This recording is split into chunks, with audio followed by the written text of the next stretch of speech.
강혜신의 오늘의 미국.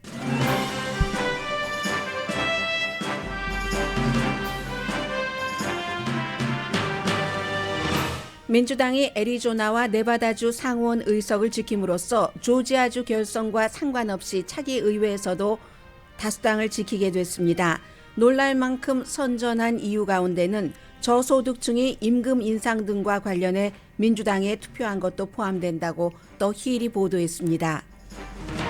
민주당 지도부는 하원도 민주당이 다수당이 될 가능성까지 희망하고 있는데 캘리포니아주에 달려 있습니다. 만일 민주당이 하원 다수당을 지킨다면 기적이지만 가능성이 0%인 건 아닙니다. 마이크 펜스 전 부통령이 입을 열었습니다. 트럼프 전 대통령이 의사당 폭동 사건의 부분이 되기로 스스로 결정했고 폭동 당시 트럼프의 트윗에 분노했다고 밝혔습니다. 트럼프 측근은 언론에서부터 하나하나 그를 떠나고 있습니다.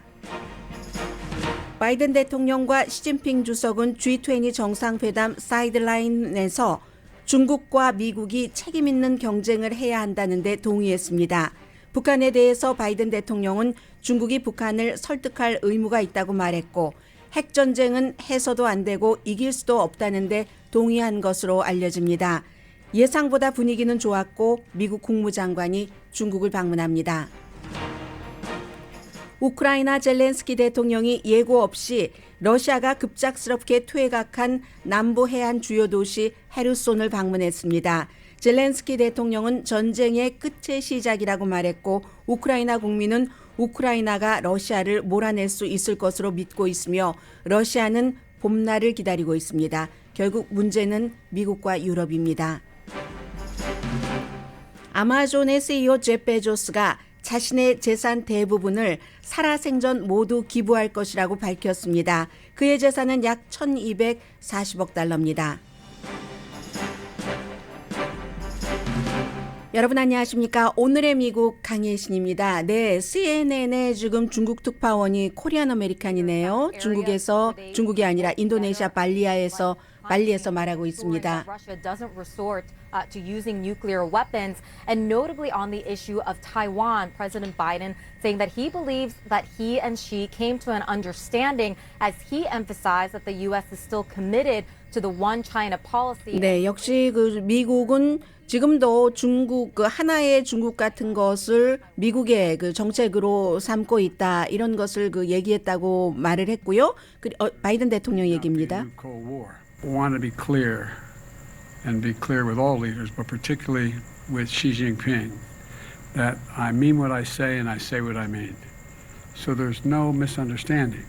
That's the biggest concern I have is a misunderstanding. 네, 서로 이제 중국과 미국의 슈퍼파워에서 서로 오해하는 것이 없기를 바란다 이런 것인데 사실은 슈퍼파워가 부딪힐 때는 항상 어떠한 오해와 약간의 잘못된 판단에 의해서 그런 거죠. 지금 일단 이 부분은 제가 잠시 뒤에 한 20분경에 여러분들께 전해드리겠습니다만은 두 개의 세계 최대 강대국이 지금 2년 동안 굉장히 긴장을 했고 2년 그 이전에 트럼프 행정부에서도 긴장을 했습니다. 그렇기 때문에 두 강대국이 서로 대치를 하고 있을 때는 다른 나라들도 전부 눈치를 볼 수밖에 없죠. 이 내용은 너무 중요하기 때문에 좀 뒷부분에 말씀을 드리겠고요. 그리고 주말이었기 때문에 주말에 있었던 미국의 선거의 결과에 대해서 우선 오늘의 미국이니까 정리를 해드리겠습니다. 네바다가 딱 정점을 찍었습니다. 네바다에서 미국의 유일하고 첫 번째 라티나 연방 상원 의원이 민주당 의원이 그 자리를 지킴으로써 바로 전날에는 또 역시 애리조나주에서 민주당의 연방 상원의원이 자리를 지킴으로써 지금 의석이 50대 49가 됐습니다. 12월 6일에 있는 조지아주에서의 결선을 치러도 50대 50이 됩니다. 만약에 공화당이 이긴다면 그렇기 때문에 일단 지금으로서는 이변 같은 것도 따질 것도 없이 민주당이 상원 의석을 지키게 됐습니다. 오히려 지금 조지아주의 결선도 민주당이 이길 확률이 현재로 보면 약간 높다고도 보여지기 때문에 민주당은 이번 선거로 의석 하나를 가져가게 되는 겁니다. 그래서 이제 상원은 그렇고요. 이 캐서린 콜테스 마스토라는 네바다의 연방 상원 의원, 라스베가스가 포함된 그 클락 카운티, 라스베가스의 한 3분의 2 정도가 포함된 클락 카운티가 2020년도에 애리조나의 그 마리포사 카운티처럼 거기 어떻게 되는가 쳐다봐야지 돼. 뭐 음모론 같은 것도 많고 했었잖아요. 우편 투표를 하면은 거의 그 민주당이 이깁니다. 그래서 하원을 말씀을 드리겠습니다만은 하원에서도 캘리포니아주에서 지금 12개 의석이 남아 있거든요. 나머지 9개가 뭐 동부의 어떤 주에 2개 뭐 이런 식으로 돼 있는데 캘리포니아주도 지금 개표가 거의 70% 정도는 됐는데 하원에서 우편 투표가 많이 남아 있습니다. 그래서 아마도 반 이상은 민주당이 가져갈 것이 분명해 보이고 뭐 상원부터 정리를 하자면 마크 켈리 애리조나주의 상원 의원이 당선이 됐고 평균 28석, 30석 정도로 봅니다. 하원에서 중간선거에서 대통령의 당이 지고 상원에서도 평균 4석을 잃는데 이 경우는 지금 하나도 잃어버리지 않았고 오히려 한 석을 가져가게 됐고 그나마 아니 그것도 바이든 대통령이 인기가 없고 경제가 이렇게 나쁜데도 그렇게 돼 있습니다. 하원은 이게 도대체 선거가 끝나고 내일까지도 결정이 되지 않으니까 일주일이 지나고도 하원이 어느 당이 다수당인가가 결정되지 않는 케이스는 거의 없습니다. 현재 민주당이 204석, 공화당이 212석, 공화당은 이제 6석인가요? 6석을 가지면 218석, 과반수가 되고 민주당은 14석을 가져야지 됩니다. 21석이 거의 접전입니다. 여기에 이제 캘리포니아주의 영킴 의원은 뭐 당선이 완전히 확정이고 미셸 스틸 의원도 뭐 이변이 없는 한 당선이 확정되지만 나머지 캘리포니아주에서도 조금 많이 민주당 쪽으로 가고 있거든요. 지금 12석이 있고 그리고 뭐 애리조나의 2석, 콜로라도 2석 이런 데가 거의 접전입니다. 접전이기 때문에 이 접전 21석 가운데서 14석을 민주당이 가져가면 민주당이 다수당이 되는 것이고 21석 가운데서 공화당은 6석만 가져가면은 공화당이 하원에서 다수당이 되는 겁니다. 민주당은 주말에 열심히 그 낸시 펠로시 하원 의장도 나 지도부에서 안 물러날 거야 하면서 휴대폰 보고 있는 사진이 자주 그 포착이 되던데 왜 휴대폰을 보겠습니까? 얼마나 지금 선거 구도가 바뀌었는가. 글쎄요. 제가 계산하기로는 공화당이 그 하원 다수당이 될 확률이 훨씬 높아 보입니다만 지금 민주당은 상원에 이어서 하원에서도 다수당이 된다는 기적 같은 희망을 품고 있습니다. 이 결과는 이제는 너무나 다 알고 계시는 것처럼 아주 중요한 스윙 스테이트의 중요한 선거에서는 트럼프 전 대통령이 지지한 후보가 거의 한두 케이스를 제외하고는 져버렸기 때문에 당연히 이제 트럼프 전 대통령에게 책임론이 많이 가고요. 하원에서 많이 들어갔지 않았느냐 마가가 하지만 하원에서 격전지를 36곳으로 보고 이 36군데 가운데서 트럼프 전 대통령이 나의 사람이야 하고 공화당 후보를 지지한 것은 5명밖에 안 됩니다. 격전지에서는. 그리고 그 5명이 전부 하원 선거에서 져버렸습니다. 이런 일이 있기 때문에 지금 민주당이 정말로 언감생심 하원도 우리가 다수당을 지킬 수 있는가 하고 희망을 품어보고 있다는 거죠. 그러면 제일 중요한 것은 이제 사람들이 우리가 생각했었던 것보다 그 민주주의가 망가지는 것을 싫어했고 이제는 더 이상은 지겹다는 얘기입니다.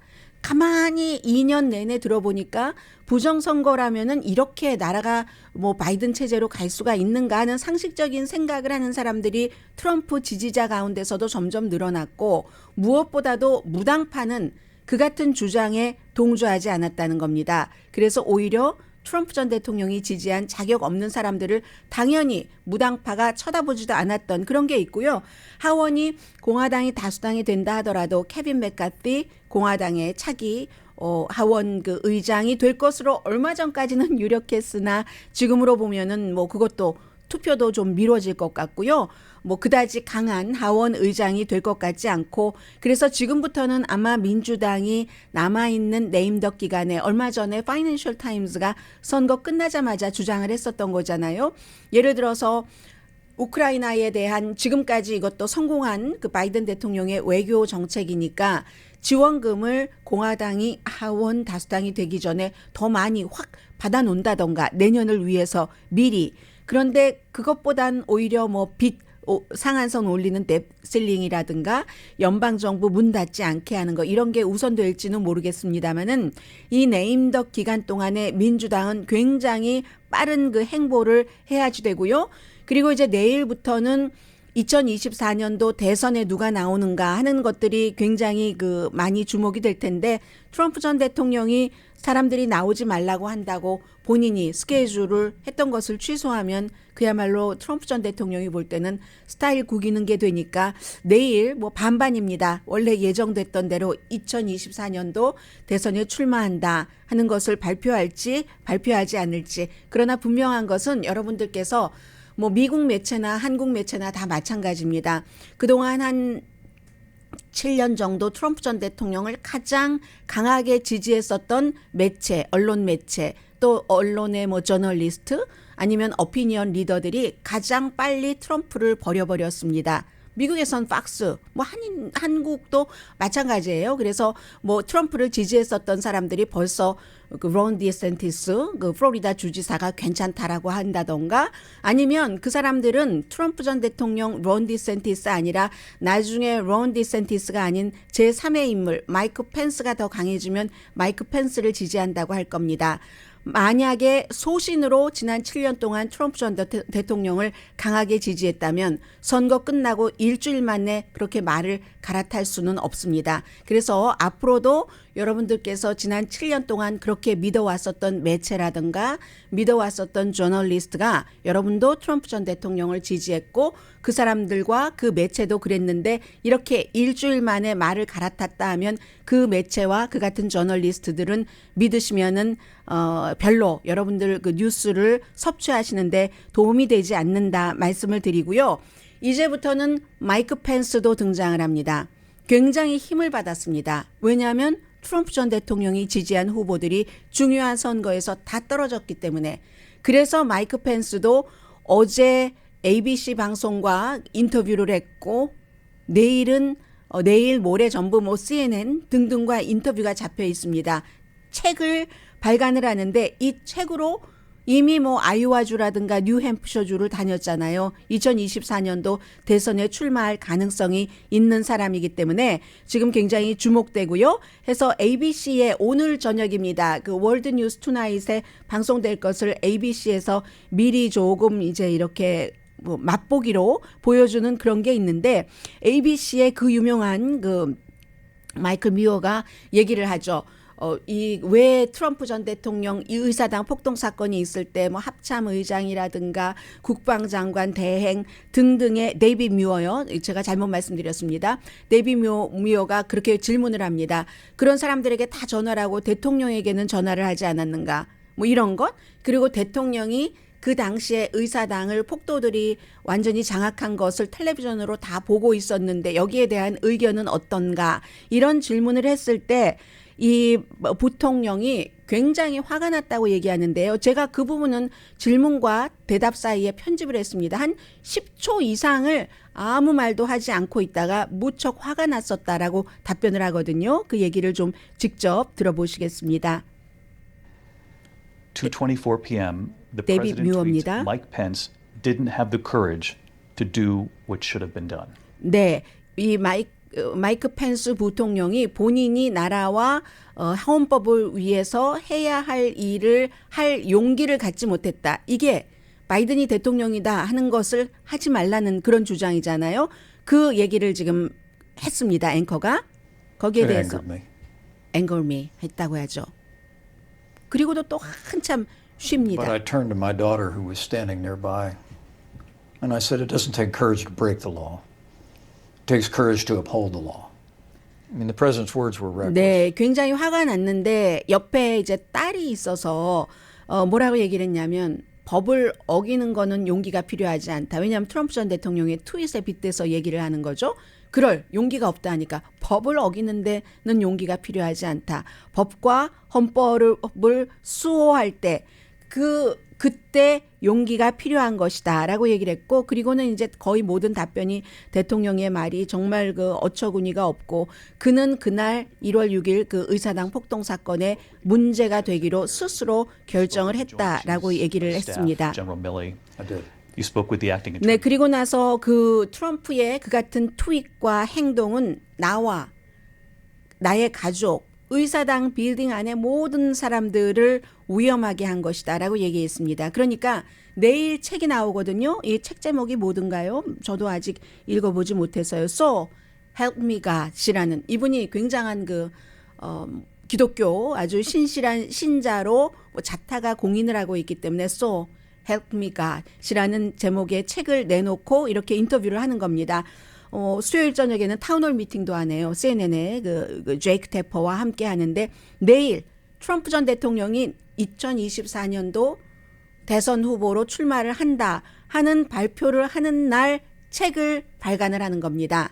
앞으로 20일 정도는 조용히 있고 그 뒤에 어떠한 그 행보를 한다고 얘기를 했는데, 올해 초에 이미 뉴욕타임스와의 인터뷰에서 마이크 펜스 부통령은 2024년도 대선에 출마할 뜻을 발표를 했고요. 그래서 내일도 트럼프 전 대통령이 과연 출마를 한다고 할 것인가 하지 않는다고 할 것인가부터 굉장히 중요한 뉴스가 많이 있고, 이것으로서 미국이 굉장히 복잡하고 앞으로도 여러분들께서는 당분간은, 적어도 당분간은 트럼프 전 대통령이 플로리다주의 로널드 레이건 이후에 정말 거의 20% 차이로 이겨버린 론 디센티스, 트럼프와 약간 결을 달리했기 때문에 이긴 사람, 그리고 또 마이크 펜스라는 본인의 아래에서 부통령을 했었던 사람, 부통령 할 때는 트럼프가 물병 들면 같이 물병 들고 뭐라고 말하면 예스 예스 했던 사람이 지금 딱 트럼프의 말에 분노했다라고 얘기를 하고 있잖아요. 그러니까 트럼프 전 대통령이 이 두 사람을 향해서 얼마나 비난을 쏟아놓겠습니까? 앞으로 한동안 시끄러울 것이다. 그리고 또 하나는, 또 다른 사람들도 있습니다. 이 레리 호건 같은 메릴랜드 임기 제한에 의해서 결국은 재선에 나가지 못하고 민주당 후보를 지지를 했고, 민주당 후보가 메릴랜드주에서 공화당 레리 호건 한국의 4위 주지사에 이어서 지금 당선이 됐는데, 레리 호건도 3 스트라이크이다. 3번 졌으면 됐지. 트럼프는 이제 아웃이다라고 얘기를 하고 있습니다. 2020 election and focused on conspiracy theories and talked about things the voters didn't care about. They were almost universally rejected, and I think it's basically the third election in a row that Donald Trump has cost us the race, and it's like 3 strikes you're out.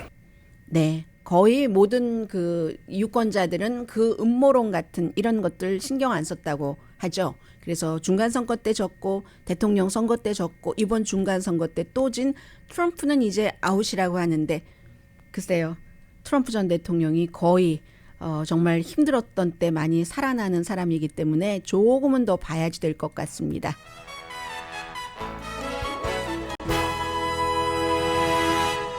잠시 뒤에 뵙겠습니다. 제가 중요한 다른 것들 말씀을 안 드린 게 있는데요. 중국, 미국 관계와 함께 전해드리겠습니다. 라디오 서울 방송 오늘의 미국 듣고 계십니다. 네, 주말이었기 때문에 미국이 먼저 이제 그 캄보디아에서 아세안 뭐 한 10개국 되죠. 미국을 포함을 해서 뭐 호주, 뉴질랜드까지 다 합쳐서 그곳에서 이제 일본과 한국과 미국, 한국과 미국과 일본 정상들이 만나서 북한 문제에 대해서 뭐 공조하겠다.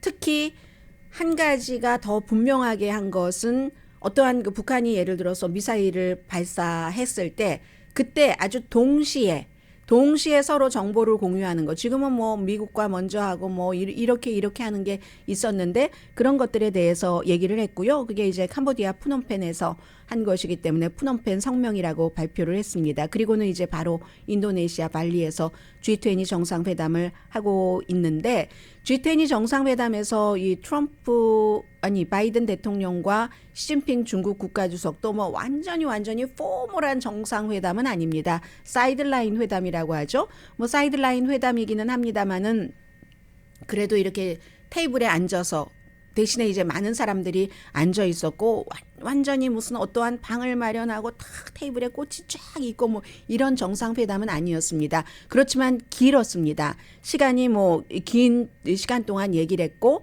이 바이든 대통령 나름대로 기자회견했고 시진핑 중국 국가주석도 마찬가지인데 한마디로 원래 이 회담을 하기 전에 미국에서도 막 레드라인을 얘기하고 그랬었잖아요. 그렇게 말했었던 것보다 훨씬 부드럽다. 보면은 지금 중국도 미국도 완전히 서로 충돌하지 않으려는 의도가 너무나 분명하다. 이것은 충돌하기에는 준비가 안 됐다는 얘기도 됩니다. 여러 가지 이유로 인해서. 그래서 우선 양측에서 발표한 것을 보면 그리고 중국 기자들이 막 미국의 프로듀서한테 막 소리 지르고 밀치고 이런 일이 또 있었더군요. 지난번에 중국 기자단이 뭐 한국 기자들에게 중국 경호팀이 그랬었던 일이 있었던 것처럼 그게 중국인 겁니다. 그리고 그것을 말로 풀어낸 사람들이 미국 사람인 겁니다. 기본적으로는 바이든 대통령과 시진핑 주석이 서로 미국과 중국이 책임 있는 경쟁을 해야지 된다.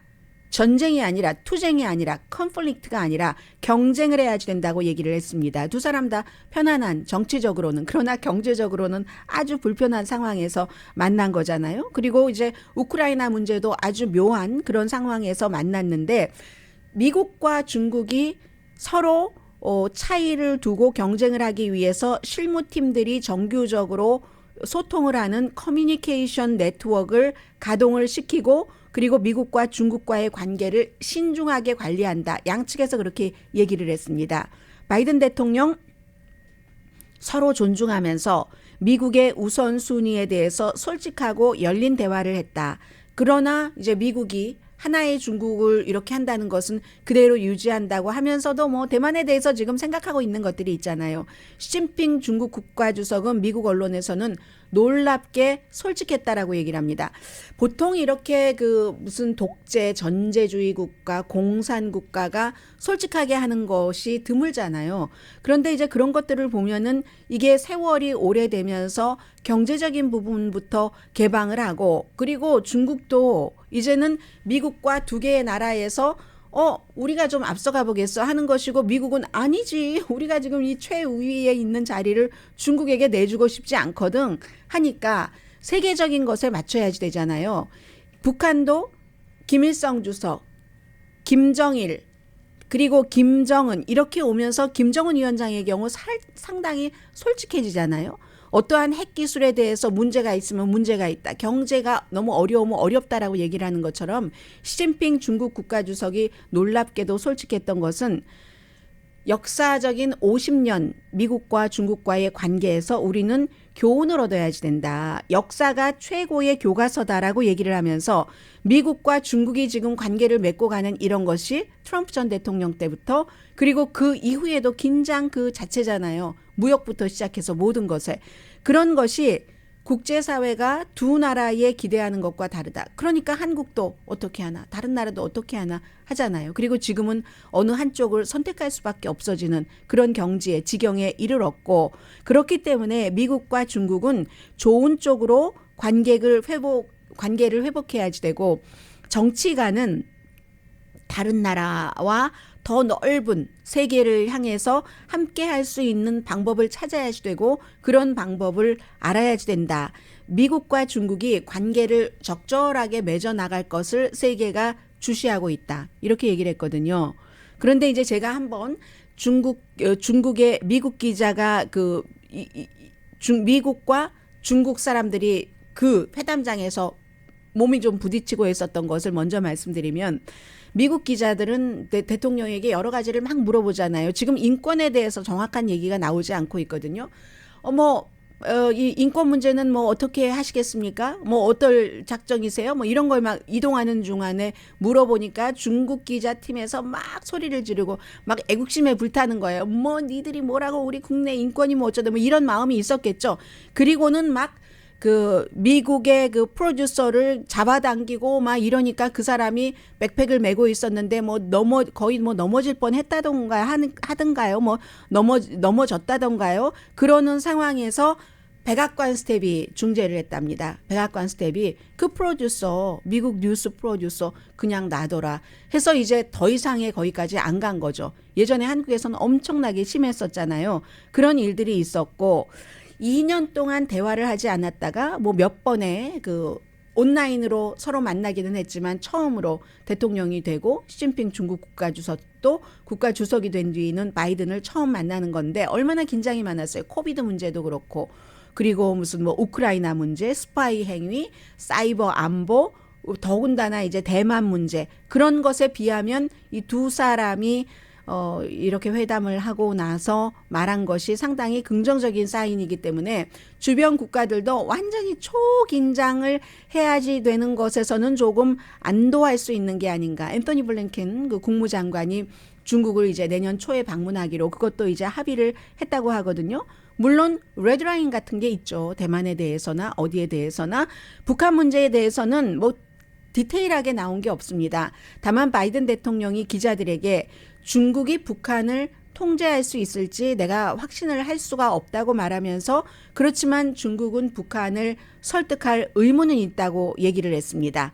그 밖에는 뭐 여러 가지 그 중국과 미국과의 차이를 관리할 수 있다고 했고 그리고 이제 미국 기자들은 중간 선거 그 가 있는 동안에 미국의 연방 상원이 민주당이 다수당을 지키게 됐기 때문에 이 바이든 대통령이 뒤에다가 완전히 순풍에 돛다는 것처럼 약간의 바람을 받고 쉽게 그 부분은 국내 정치는 나아가고 있잖아요. 지금 그런 부분에 대해서 앞으로 트럼프 전 대통령이 디센티스 때리는 것을 재밌게 보겠다 뭐 이런 농담 섞인 얘기도 했고요. 그리고 다른 나라 지도자들은 중간선거 이후에 공화당이 우크라이나에 대한 원조를 어떻게 생각할까 이것을 이제 파악하는 데 주력했을 것 같은데 지금까지 이제 180억 달러를 미국이 지원을 했습니다.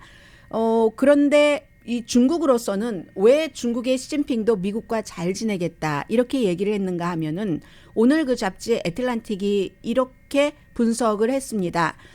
중국은 중국의 기반을 두고 중국의 가치를 세계에 퍼뜨리는 글로벌 그 세계 질서를 다시 만드는 것을 목표로 하고 있지만 미국이 이제 그 포기할 뜻이 전혀 없기 때문에 그런데 이제 중국이 시진핑 주석이 그 정권 잡는 것은 영구 집권까지도 가능할 정도의 발판을 마련했다고 하지만 경제가 굉장히 지금 나쁘잖아요. 2023년도까지 코비드 그 19에 대한 폐쇄 같은 것도 계속 한다고 하는데 중국도 일본이나 한국과 똑같이 고령화 사회입니다. 뭐 출산율은 완전히 붕괴됐고 어떤 때는 국가에서 하나만 낳으라고 강제하기도 했고 그러다가 조금 풀어주고 출산율은 어쨌든 붕괴됐습니다. 노동력이 줄어들고 있고 시진핑이 모든 것을 당 중심으로 경제 이런 것들을 운영하다 보니까 그 경제 운영에 대해서 신뢰도가 굉장히 떨어졌고 미국과 기술적인 디커플링을 하고 있잖아요. 미국이 무슨 칩 법안 같은 거 만들어서 중국이 세련된 기술을 가져가지 못하도록 하고 중국에 많은 것을 주는 기업에 예를 들어서 벌을 주는 형태로 미국에 열심히 도움이 되는 기업에는 상을 주는 형태로 이래서 중국의 경제가 약화되고 있다는 인식을 갖고 있고 대만도 준비가 완전하지 않은 거죠. 군사적으로나 경제적으로나. 그러니까 지금은 긴장을 쫙 해서 그만큼 안 된 거예요. 대만을 치고 들어갈 정도가. 그러니까 미국과 긴장을 조금 풀면서 이 상태에서 더 준비를 한다. 그리고 무엇보다도 우크라이나를 러시아가 침공을 했기 때문에 그런데 처음에는 이길 줄 알고 중국도 조금 강하게 얘기하다가 나중에는 아니잖아요. 어정쩡한 그런 위치. 인도도 마찬가지입니다. 처음에는 뭐 거의 이거 미국이 하는 말 전혀 듣지 않다가 지금은 조금 거기에서는 물러난 것 같은 여기서 교훈을 얻는 거죠. 우크라이나 전쟁은 북한은 북한대로 서로 반대의 교훈을 얻는 겁니다. 우리가 핵을 포기하면 저렇게 당하겠구나 하는 것이고 대신에 중국은 함부로 대만을 침공했다간 지금 러시아 꼴 나겠네? 이렇게 생각을 하면서 시간을 벌려고 하는 거고 바이든 대통령은 경제적으로는 지금 정치적으로는 어느 정도 아주 좋은 분위기죠. 하지만 인플레이션이 이렇게 잡기가 어렵다니 경제에 대한 자신감은 바이든이나 시진핑이나 다 없는 겁니다. 경제가 곧 안 보이기도 한데 그런 21세기에 그렇기 때문에 우크라이나는 뭐 지금 성공하고 있기는 하지만 그렇지만 공화당이 뭐 페니도 조지아의 마조리 테일러 그린 의원 같은 경우는 팬이도 아니야라고 얘기를 하고 뭐 공화당의 하원 의장이 될 가능성이 아주 높은 케빈 맥카티 의원도 역시 우크라이나에 돈 주는 거 다 꼼꼼히 따져본다고 하고 아무튼 이렇습니다. 그래서 앞에 처음에 바이든 대통령이 얘기한 걸 여러분들께서 들어보셨잖아요. 오해가 없기를 바란다. 오해로서 우발적인 그 어떤 접촉, 군사적인 접촉과 그게 시작이 돼서 전쟁으로 갈 수 있으니까 양쪽 모두 우발적인 전쟁을 싫어하는 겁니다. 싫어하고 중국도 이제 만일에 미국과 중국의 갈등이 더 이렇게 커질 때 유럽에 누구라도 조금 이렇게 가지고 있어야지 안전한데 아직까지는 거기까지 확보를 못한 그런 것이고 뭐 그리고는 이제 또 있잖아요. 서로의 공통분모는 기후변화, 핵확산 방지 여기에 대해서 했다고 하잖아요. 핵무기는 써서도 안 되고 핵무기를 써서 이길 수도 없다. 누구에게 하는 얘기입니까? 러시아에 대해서 같은 목소리를 지금 내고 있잖아요. 그리고 국제적인 금융 안정에 대해서도 두 나라가 분명히 할 수 있는 외교적인 정치적인 그런 공간이 있습니다. 그래서 이번에 바이든과 시진핑의 미팅은 많은 주변 국가들에게 조금 그 안심을 하게 했다. 그리고 한국에서는 그 윤석열 대통령이 캄보디아에서 한 그 여러 가지 얘기가 중국보다는 미국에 그 가까운 것이 분명하고 그리고 한국과 미국과 일본의 어떤 그 공동 성명 같은 것도 그런 것이 분명합니다만은 계속 중립을 지켜야지라고 얘기하는 사람들이 있지만 때로는 중립을 도저히 지킬 수 없는 그런 타이밍이 있고 그런 타이밍을 중국과 미국이 만들어가고 주변 국가는 선택을 할 수밖에 없는 지금으로서는 이제 그런 시기로 보이는데 아무튼 그나마 조금 안심이 되는 두 나라의 정상의 미팅이었습니다. 잠시 뒤에 주식시장 굉장히 좋았잖아요. 계속 갈까요? 모르겠어요. 잠시 뒤에 뵙겠습니다.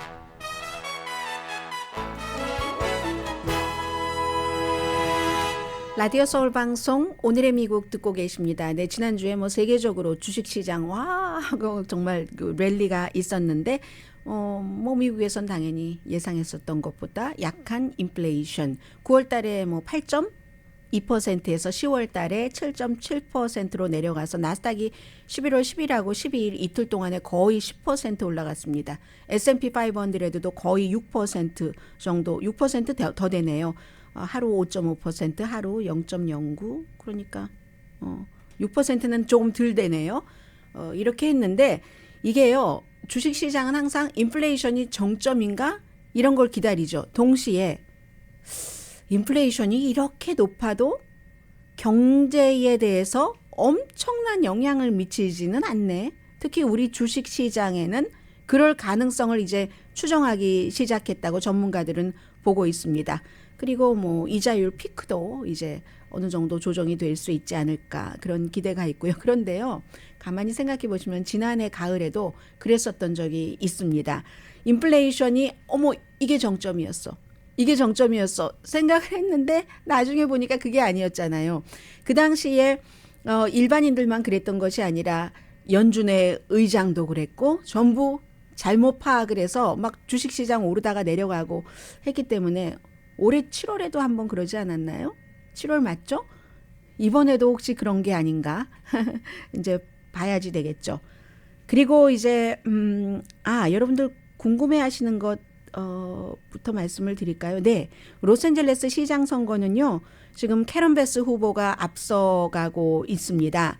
67.26% 개표 현재 50.8% 대 49.2%. 그런데 이것도 추세를 봐야지 되는데 추세는 우편 투표이기 때문에 우편 투표의 경우는 거의 민주당이 앞서갑니다. 지금 다른 지역에 뭐 상원, 하원 다 마찬가지거든요. 캘리포니아주도 그렇고 우편 투표는 공화당이 워낙에 음모론에 찌들어 있어서 그 당시에 뭐 그런 거 하면 안 돼. 현장 가서 해야지 돼. 했기 때문에 민주당이 훨씬 많습니다. 그래서 지금 이런 일이 나오는 것이고 이 추세대로라면은 리카르소가 뒤집기가 조금 힘들 수도 있겠고요.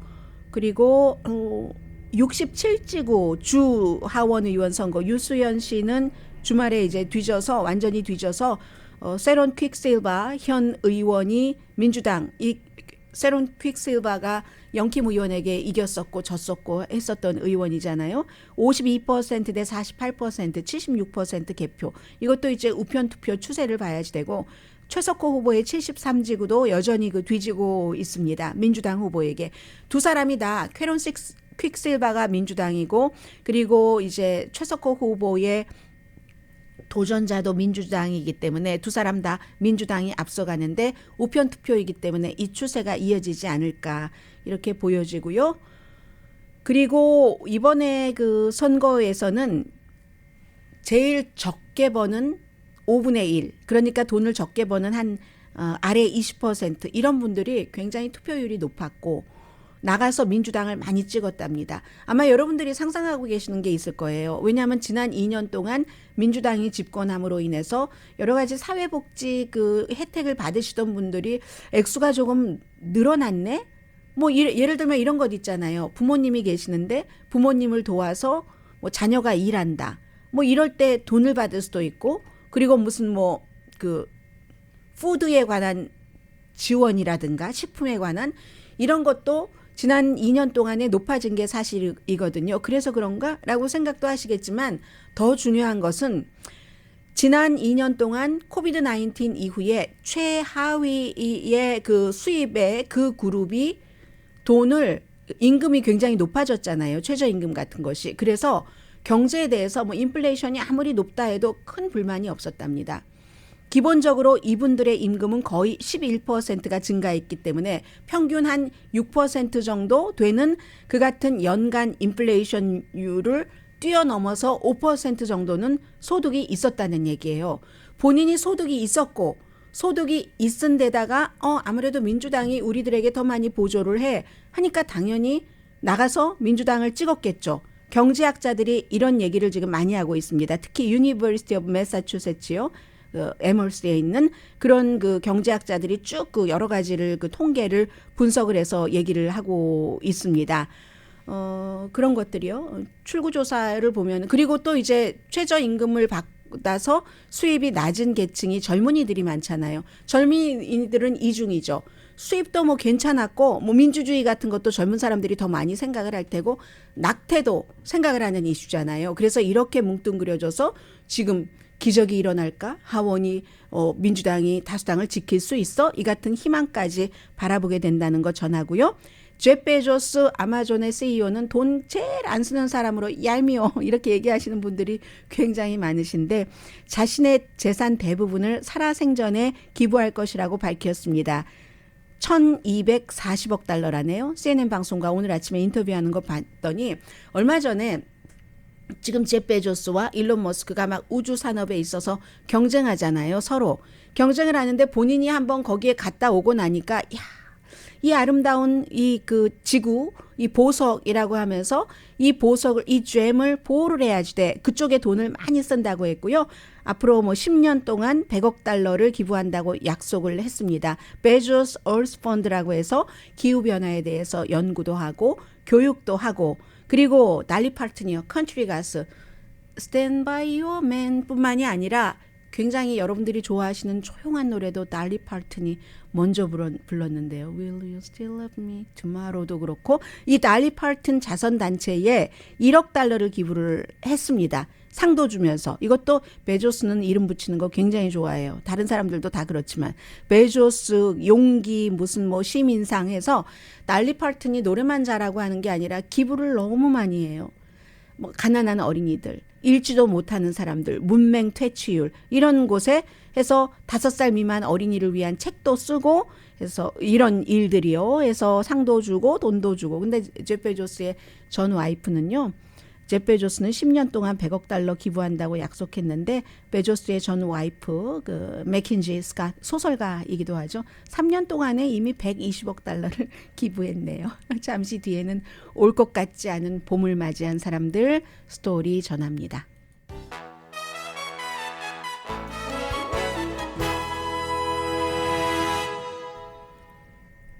라디오 서울 방송 오늘의 미국 듣고 계십니다. 네, 우크라이나입니다. 올 것 같지 않았더니라는 말씀은 제가 잘못 드렸습니다.